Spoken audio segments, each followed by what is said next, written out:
बिलावल भुट्टो ने जलसे के दौरान मुखालिफिन को तनकीद का निशाना बनाया कि आज एक मेहमान गिलगित आया है किधरे बुराई न मना जावे। मजीद बोले एक वजीर कह रियासी 100 मेगावाट बिजली पैदा करना मेरे सज्जे हाथ तक खेड़े जे सज्जे हाथ तक खेड़ सी तो हुन तक के क्यों नहीं एक कोई प्रोफेसर चश्मे ला के नहीं कर सकता। अगर हम थर से बिजली पैदा कर सकते हैं तो यकीन माने गिलगित बल्तिस्तान के पास इतना वसाइल है, इतना नेचुरल रिसोर्सेज है कि ना सिर्फ आप गिलगित बल्तिस्तान के जो बिजली का बहरान है उसको दूर कर सकते हैं। कोई मुझे बता रहा था कि कोई वजीर आया था, वो कह रहा था कि मेरा दाएं हाथ का काम है, मैं 100 मेगावाट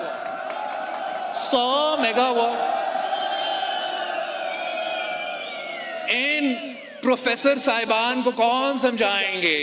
तेरा दाएं हाथ का काम था, तूने किया क्यों नहीं अभी तक?